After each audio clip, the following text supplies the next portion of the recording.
f of x is equal to, I'm going to give you 2 up here. Let's go with x, or 2x to the negative 2. And then f of x is equal to the square root of x.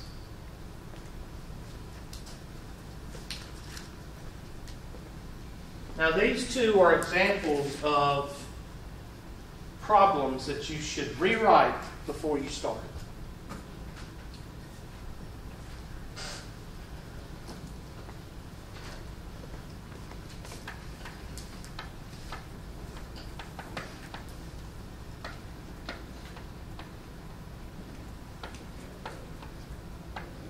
Why should you rewrite before you start?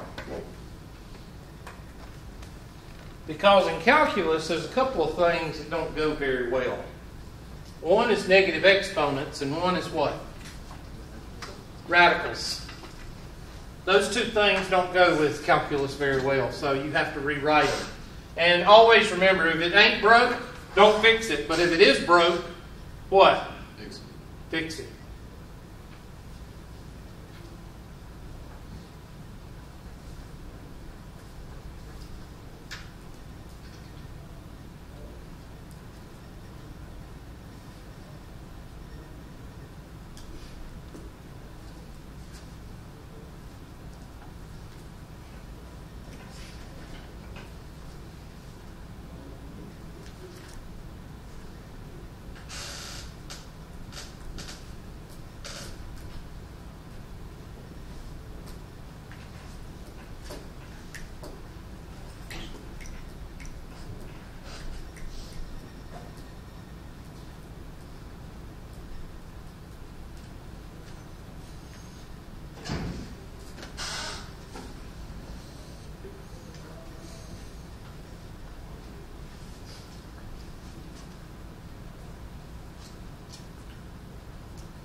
So, how do you rewrite this one? This one you rewrite by going 2 over what? X squared. Now, that gives you the quotient rule. And we'll get into that a little bit later. But what I want you to realize is that sometimes you need to rewrite before you start. This problem, what can you rewrite this one as? X to the 1/2 power. Now this one, you can keep going. Alright? And I'll show you another way to do this one in just a minute. So f prime of x is equal to 1/2 times 1, because that 1's out front, x to the 1/2 minus 1. And you'll stare at that for a few minutes before you figure out what to do. You know, stare at it like for a minute. 1/2 times 1 is 1/2.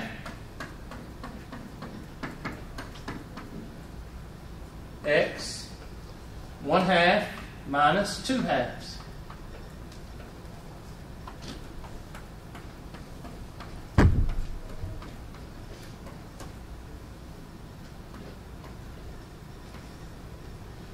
One half x to the negative what? 1/2 power. Now, right now, that x to the negative 1/2 is up top. So I'm going to go over here. F prime of x is equal to x to the negative 1/2 over what? 2. Now, what do I need to do to get that negative 1/2 to a positive 1/2? Bring in what? So my final answer is equal to 1 over 2x to the what? 1/2, or 1 over what? 2 square root of x, in which we can what? Rationalize the denominator and get the square root of x over 2x. So what I'm trying to tell you is that even though you're talking about the first rule of derivatives, the first rule can be what? A little drawn out. So you've got to know your way around the first rule. Now, another way to do this one besides rewriting it is negative 2 times 2x to the negative 2 minus 1. And what's negative 2 times 2? And what's negative 2 minus 1? And what's broke? Negative 3. So bring it.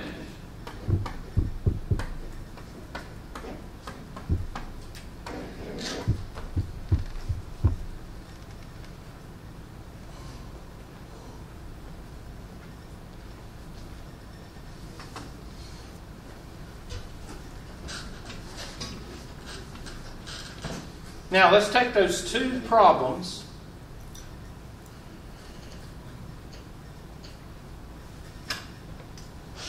and do it by the difference quotient. F of x is equal to what? What was the first one? 2x to the what? To the negative 2. And what was the other one? Square root x. Do those two by the difference quotient.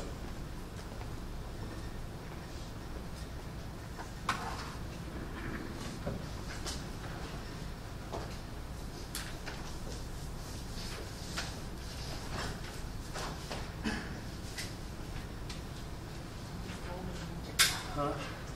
I know. It's supposed to be uncomfortable.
2, parentheses, negative 2, minus 2, parentheses, negative 2, over h. What goes here? What goes here? So now you've got 2 x plus h to the negative 2 minus 2 x to the negative 2 over h. And what can we do with this guy? Well, I would rewrite these as 2x plus h to the negative 2 over 1 minus 2x to the negative 2 over 1 over h over 1. Now what can we do with these guys?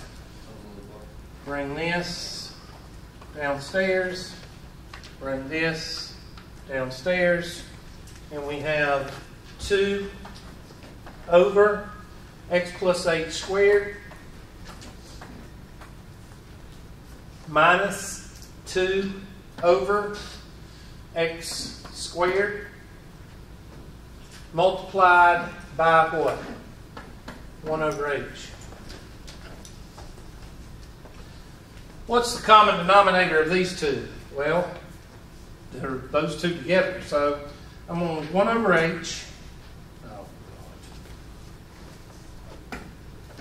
1 over h times x plus h quantity squared times x squared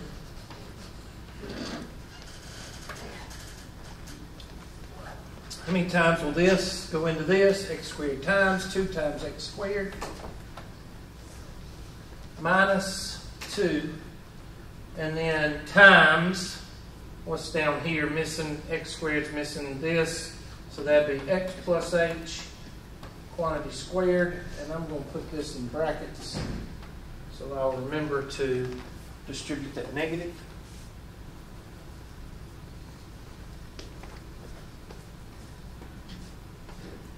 That's going to give us 2x squared minus brackets 2x squared plus 4xh plus 2x squared brackets over x plus h quantity squared times x squared. Wouldn't that be 2h squared on the top of the... Where? Right here? No, yeah, right there. Well, what happens when you multiply by that 2? No, I'm talking about the last. You have 8x instead of h. Okay. Oh, h squared. Yeah. Thank you. Okay. It just erased itself. All right. What happens to the 2x squareds? They cancel, Hubert. That's right, class. So that's going to give us negative 4xh minus 2h squared over x plus h squared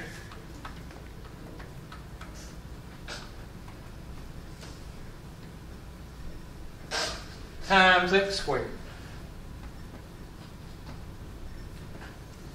And what happens to the, let's see, the h's, that'll go out right here, and this will make 1, and that'll go out there. So that's going to be negative 4x minus 2h over x plus h quantity squared times x squared, and limit as h approaches 0, what happens?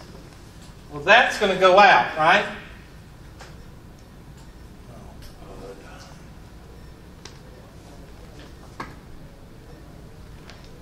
Is that yes or no? Yes.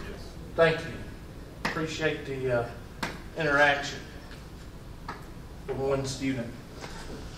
Okay, so the h goes out, so this goes out. And what is x plus 0? X. So that'd be x squared times x squared, which is give us what? So we get negative 4x over x to the what? To the 4th. And what happens to our x's? That one will cancel and leave x to the 3rd. And I get negative 4 over x to the what? 3rd. What did we get when we did the derivative a while ago? It's a miracle. Well, let's do it again. Negative 2 times 2 x to the negative 2 minus 1. And that'll be negative 4 x to the negative 3. And what does that negative 3 do? Comes down. So I get negative 4 over x to the what? So you can still do it even if it is a negative? Yeah. I was just telling you that in the future we're going to write it different. I like that way. So, again, why do I keep telling you to do this?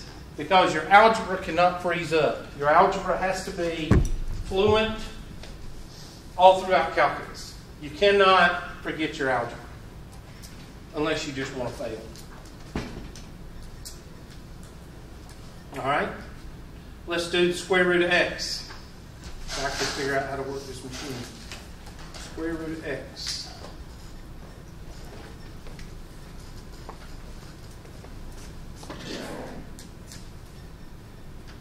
F of x is equal to the square root of x. So I'm going to rewrite it as f of x equals x to the 1/2. Just, I don't know if that'll help or not.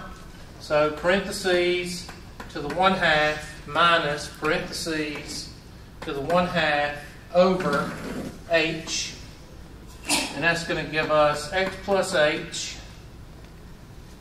and x. So that's going to give us x plus h to the 1/2 power minus x to the 1/2 power over h.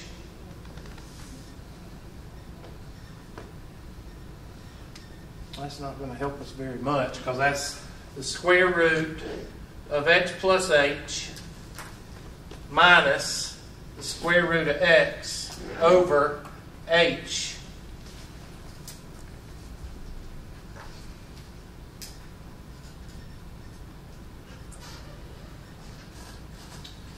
And that's about all you can do because limit as h approaches 0 of the square root of x plus h minus the square root of x over h. No, that won't work because that'll take out the whole thing and nothing's that easy, right? So we've got to conjugate the numerator.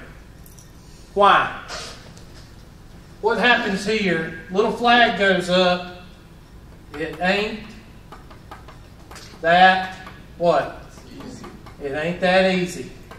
It ain't that simple.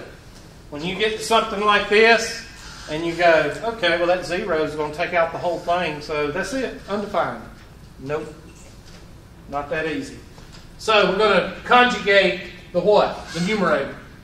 So that's going to be the square root of x plus h minus the square root of x over h multiplied by the square root of x plus h what? Plus x over the square root of x plus h plus the square root of x.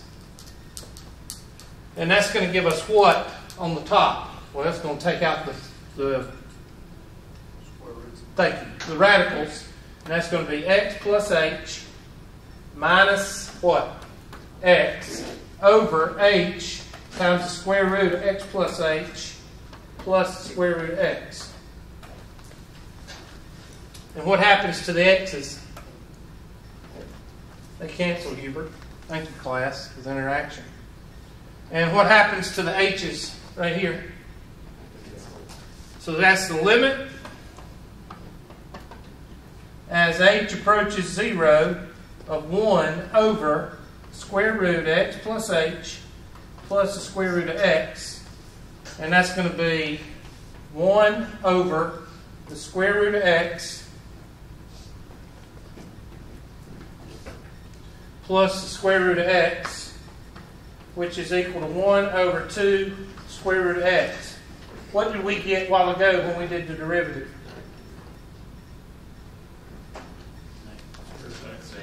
Huh? Square root of x over 2x. Which is Square root of x over, yeah. I forgot to, yeah. I forgot to. That'd be square root of x over 2x. So a good habit, there's two kinds of people in the room. There is the fluent algebra people that are going, oh yeah, it's no problem, blah, blah, blah. Okay? Then you probably can get by with doing the derivative rules and not doing. And then there's the people that suck at algebra. And if you suck at algebra and you're in first semester calculus, you need to be doing not only the derivative law, but you need to be also doing the difference quotient. Because your algebra, is the calculus going to be the problem for you? No, the algebra. So you need to make sure you stay on top of your algebra suckiness or suckiness, whatever you want to call it. If you suck at algebra, you need to stay on top of it. And the way to do that is every time you do a simple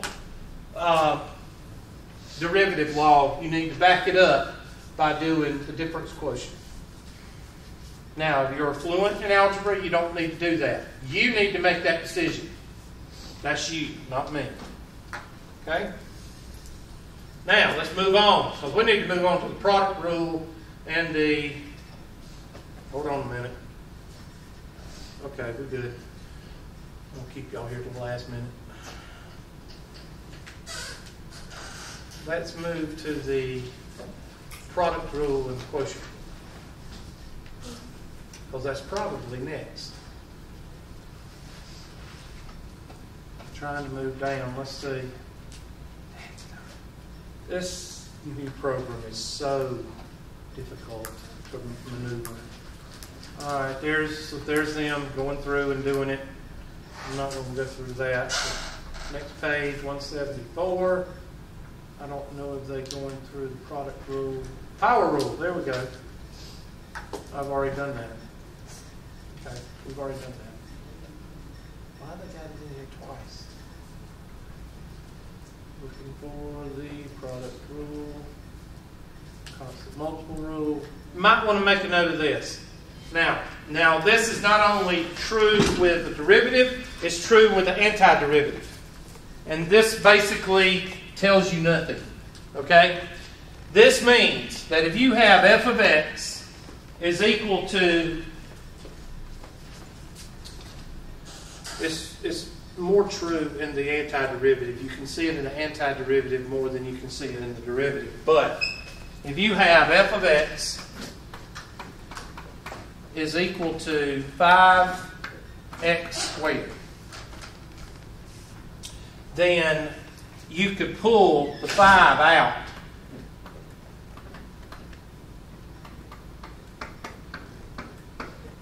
Like that.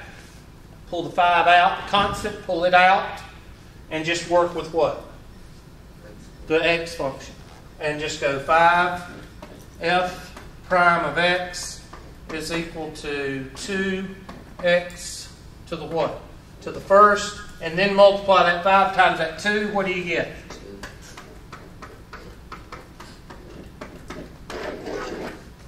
This is what that means. Now, should you get used to pulling out that constant? Yes, because when you get to the antiderivatives, That's all you're going to do is pull out the constant. So get used to doing it now. Whenever you can, pull that constant out front. Just get in the habit of doing that. So when we get to the antiderivatives, you'll be in the habit of doing it. Okay? That's the only reason for that rule is for the antiderivatives or the integrals. Okay? Now some of y'all might be able to understand this. More power to you. I just know when I was in calculus, whenever I saw this, I just turned the page. Some rule says that you can add derivatives. Okay? That's on page 176. I'm not going to go through that because that's not a big deal. What I'd like to get to is the product rule. And did I skip it? Look on this page. And the difference rule. No, same thing. It's in 3.2. Is it in 3.2? Thank you. What page is 3.2 on? 183. 183.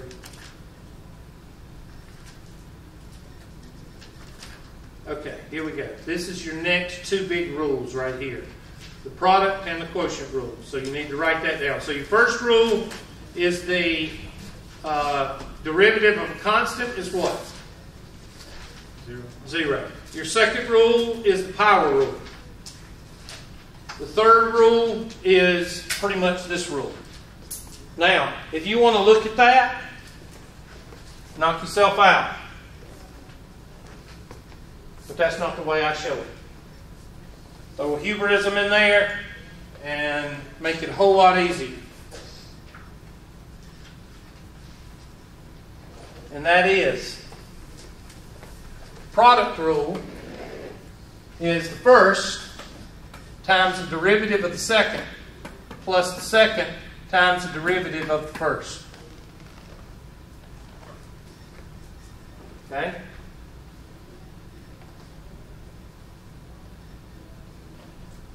So, let's take a look at this guy. X-EX. F of x is equal to x e to the x. Now, when do you use this rule? You use this rule when you got a multiplication symbol right there. Okay? So, let's do it. What's your first term?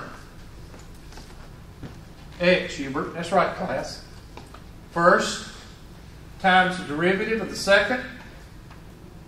Now I put a prime there. Now when I do that to this day. If you was to ask me, if you was to come into my class, I'm at my office, and say, Hubert, I'm in physics, and we're doing this problem right here, and they want us to use the product rule. Can you do it for me? Then I would do it just like this, because I do not, even though I've got 3 to 4 degrees, I don't skip too many steps when you need them. And if I was to do this problem, I would put a prime right here, and then I would say plus the second times the derivative of the first. And that's the way I would do it as a student. Because now I know what to do.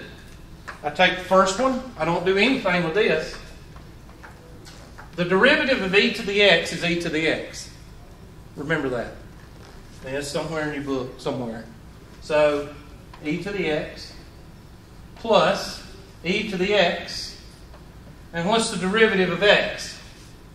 Well, let's do it. The derivative of x to the first power. Okay? 1. 1 times 1 is 1. And x, 1 minus what? 1. So that's going to give us 1x to the 0 power, which is what? 1. So the derivative of any variable is the coefficient. So what's the derivative of 1x? 1. So your final answer is e to the x times x plus what? 1. Or some form of that. And that should be your answer. Now, you could do it that way. First times derivative second plus second times derivative first. Or you can do it this way.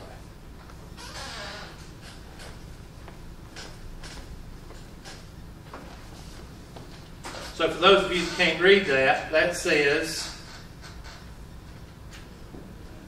okay, am I not erasing? Is that not what? I just hit erase. Okay, so now we're not erasing at all. Okay, now we're erasing. Y'all figured this out yet? All right, so if you don't want to use first times derivative second time plus second times derivative first, you can memorize d of dx of f of x times g of x is equal to f of x times dd of x of g of x plus g of x times d of x, dd of x of f of x. Which one you want to remember?